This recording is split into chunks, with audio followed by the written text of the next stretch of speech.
Hello everyone, welcome to the channel study room Nandu Adda. So आज का class 12 का English का पेपर, तो चलिए इसको डिस्कस करते हैं। तो दोनों से तीनों सेट्स में कॉम्प्रहेंशन सारे सेम आए थे, तो आप इस वीडियो को देख सकते हैं। Section A, reading skills. तो हमारे पास ह्यूमर के ऊपर पैराग्राफ दिया गया था। तो question number first, how does the author prove in paragraph 1 that sense of humour is a double edge sword. तो इसमें बताया गया है कि एक तरफ ह्यूमर की वजह से लोग एंटरटेन होते हैं, और वहीं दूसरी तरफ कुछ स्नाइड्स कमेंट्स की वजह से इसको क्रिटिसाइज के लिए भी यूज़ किया जाता है, जो कि पैराग्राफ 1 में हमारे पास दिया गया था। Question number 2, cite evidences from the passage to prove that sense of humour is valuable tool to make someone's life better. तो लाइफ बेटर करने के लिए हमारे पास सबसे ज़रूरी होता है सोशल वैल्यू। तो ह्यूमर जो होता है वो एक सोशली वैल्यू ट्रेट है जो सब में रहना चाहिए, और इसके वजह से सारे लोग सोशली बहुत ज़्यादा डेवलप होते हैं। तो जिसके पास ये नहीं होता है तो वो एक डिसएडवांटेज में होता है, तो जो कि हमारे पास पैराग्राफ 2 में दिया गया था। Question number 3, one significant advantage of humour is that it helps one. तो ये हमको सुपीरियर फील करवाने के लिए होता है। अगर हमारे पास सेंस ऑफ ह्यूमर है तो हम दूसरों को अम्यूज़ करते हैं, और उसके वजह से हम खुद भी एंटरटेन होते हैं, और जिसकी वजह से हम सुपीरियर फील करते हैं, जो कि पैराग्राफ नंबर 3 में दिया गया था। Question number 4, provide one textual evidence with reference to paragraph 5 how a good sense of humour can be a great ice breaker. So ice breaker यहाँ पे इसका मतलब ये है कि किस तरीके से हम लोग सराउंडिंग्स को अपने चेंज कर सकते हैं, इन्वायरमेंट को कैसे चेंज कर सकते हैं। तो जिसके पास गुड सेंस ऑफ ह्यूमर होता है तो वो एक स्किल्ड इंसान होता है, जो किसी भी परिस्थिति, यानी कहीं पर कोई सैडनेस का माहौल है या कुछ ऑकवर्ड एनवायरनमेंट है, तो उसको फन में कैसे चेंज किया जा सके। Question number 5, human according to evolutionary psychologist people with a sense of humour can lighten tense situation not trigger. Question number 6, option number C is correct. Question number 7, option number A is correct. Advantage जहाँ होता है वहाँ हम लोग benefit लेते हैं, और उसी तरह जहाँ पे सिचुएशन होती है वहाँ हम लोग एंगर दिखाते हैं। Question number 7, Arsenal of tools means इसको बहुत तरीक़ों से यूज़ किया जा सकता है। ये एक सिंगल इंस्ट्रूमेंट की तरह नहीं है, बल्कि बहुत सारे जो जैसे टूल बॉक्स में रखे रहते हैं सारे टूल्स, और अलग अलग कामों के लिए यूज़ किया जाता है। उसी तरीके से एक गुड सेंस ऑफ ह्यूमर भी आर्सेनल ऑफ टूल्स की तरह होता है, जो कि बहुत तरीक़ों से यूज़ किया जा सकता है। Question number 9, provide one textual evidence from the text which states lack of sense of humour may prove to be a handicap in one's life. तो एक सोशली बैकवर्ड होना भी एक lack of sense of humour की वजह से होता है, जो कि एक तरीके से मॉडर्न एरा में हैंडीकैप इन वंस लाइफ होता है। Question number 10, option number A is correct. Sense of humour elevates the status of a person in the crucial social circle. Paragraph number 2 में हमारे पास एजुकेशन और एम्प्लॉयमेंट अपॉर्चुनिटीज़ और female hindrance दिखाया गया है, जहाँ पे फीमेल्स हिंडर होती हैं कि उनको जॉब अपॉर्चुनिटीज़ नहीं मिलती हैं, उनको जॉब करने में प्रॉब्लम होती है। क्वेश्चन नंबर फर्स्ट का आंसर होगा C, higher education and career opportunities. Question number two में स्किल डेवलपमेंट प्रोग्राम्स ज़्यादा आजकल 76% youth are adopting and preparing themselves and pursuing the skill development program for the job market. Question number 3, with reference to the table, so entrepreneurship being the last preference because of less job security and not more career opportunities or career advancement in entrepreneurship. Question number 4, cite two evidences from the text to show that gender bias is still a hindrance in the progress of women in society. तो option number paragraph में अब सारे answers आपको मिलेंगे, जिसमें दिखाया गया है कि किस तरीके से फीमेल्स डिस्क्रिमिनेटरी बायस की वजह से हायरिंग में प्रॉब्लम होती है, लेस पे किया जाता है वर्क एक्सपीरियंस की वजह से, और greater barriers such as marital status, gender, age, इन सब की वजह से उनको रुकावट आती है। Question number 5, the driving force for the Indian youth to join skill development programme is for more employment opportunities. Question number 6, sentence 1 is competency and sentence 2 is adoption. Question number 7, give two evidences from the text to show that Indian youth is adopting itself. तो इसमें यह दिखाना था कि जिस तरीके से employment opportunities skill development programme की वजह से बढ़ रही हैं और उसमें करियर एडवांसमेंट आ सकता है, तो उस तरीके से जो इंडियन यूथ है वो अडॉप्ट कर रहा है और मोस्टली स्किल डेवलपमेंट प्रोग्राम की तरफ अपना इंटरेस्ट लेके जा रहा है, जो कि एज अ मोटिवेशन लिया वो लोग ले रहे हैं। Question number 7, option number C is correct. Section B, writing section, hope you have done very well and the format will be correct.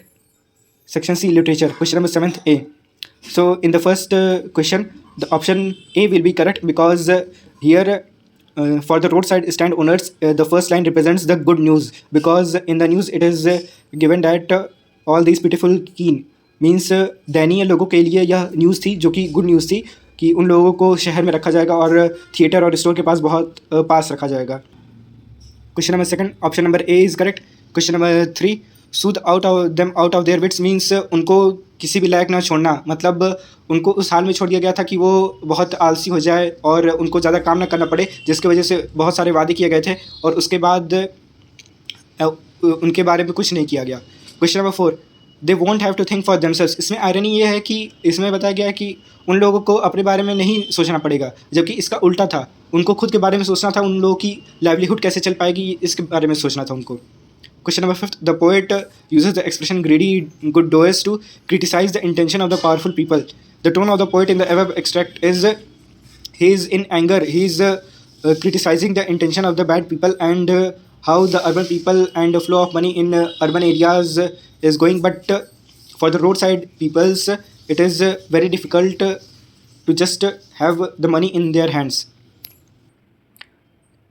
Question number 7 B, the poet uses the expression single minded to refer to means that अगर हम लोग single minded means हम लोग एक साथ सारे काम अपने जब स्टॉप कर देंगे तो हम एक सिंगल माइंडेड हो जाएंगे कि हम अपने जो भी काम किए हुए हैं, जो भी हार्म्स पहुँचाए हुए हैं सराउंडिंग में और खुद को, उसके बारे में हम लोग देख सके और सोच सके। Why does the poet refer to silence as a welcoming interruption? The poet refer to silence as a welcoming interruption because it will interrupt the silence sorry the silence will interrupt the sadness and it will sadness of what, of never understanding ourselves with death and the silence of sadness of understanding ourselves and the threatening with death. Question number 3 is Darshan, the poet personifies earth as a teacher. We learn from the earth that pausing does not mean the end. So इसका option number A correct होगा। Question number 4, by the expression keeping our lives moving, the poet refers to that keeping our lives moving means to continue our works of everyday livelihoods and keep our living stable. Question number 5, the intention of the poet in the above extract to make us aware of the importance of earth to criticize our single-mindedness. इसका option number D correct होगा, to highlight the importance of sustaining peace and silence. But जिसने option number A to make us aware of the importance earth, ये भी सही हो सकता है क्योंकि इसमें अर्थ के बारे में बताया गया है कि उसका इंपॉर्टेंस क्या है हमारी लाइफ में। Question number 6, but the correct answer will be D. Question number 6, what is the significance of the last line of the extract, you keep quiet and I will go. It means that हम लोग शांत होकर अपनी चीज़ों को, जो भी harms वगैरह या फिर जो भी चीज़ें हम अपने आसपास या खुद को कर रहे हैं या पहुँचा रहे हैं, तो उसकी वजह से हम शांत होकर सब कुछ एनालाइज करें और पोएट इस पोएम को यहाँ पे एंड करता है। Question number 8 A part, question number 8A part, first one. I felt terribly sad. The main reason of the speaker's sadness is because it was an act of racism and discrimination. Second, the correct option will be B. Question number 3, the above expression indicates the speaker's aggressiveness and challenge to racism. Question number 6, the correct answer is dehumanizing. So question number 9, question number A, first part, what does the writer mean by the phrase indoor shooting? Indoor shooting means shooting in the hall in a packed room. Question number 2, pick up one sentence from the extract that reflects the sarcastic tone of the writer. The line is, I suppose the sets and studio lights needed the girls and boys to made to look ugly in order to look presentable in the movie. Question number 3, the hierarchy in the makeup department puts the office boy in the lowest rung of the ladder. On the days when there was a crowd shooting, by the phrase crowd shooting, the author refers to that the crowd was used as an audience. Question number 5, mix his paint in a giant vessel and slapping it on the crowd players. The choice of words like paint and slapping by the author reflects.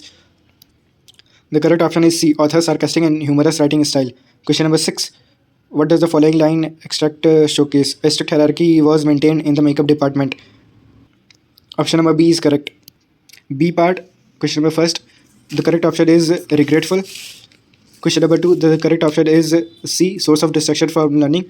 Question number 3, इसमें यहाँ पे ये दिखाया गया है कि पहले जो था वो एक न्यूज़ेंस की तरह लेता था, लेकिन अब ओल्ड फ्रेंड्स की तरह ले रहा है, क्योंकि अब जब उसको सैड न्यूज़ मिल गई है तो वो अब चाहता है कि वो रिग्रेट कर रहा है कि उसने जो अपनी लैंग्वेज है, फ्रेंच लैंग्वेज, उसको नहीं सीखा और सीरियसली नहीं लिया किसी चीज़ को। Question number 4, epsilon naught learning their language is the correct one.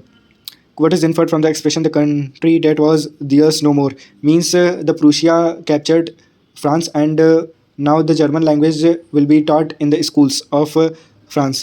What does MML's ruler reflect about his myth? The strictness and hard image of the MML's is reflected by his ruler. So question answers was of a very easy one, and I hope you have all done well. Thank you, Ajahid.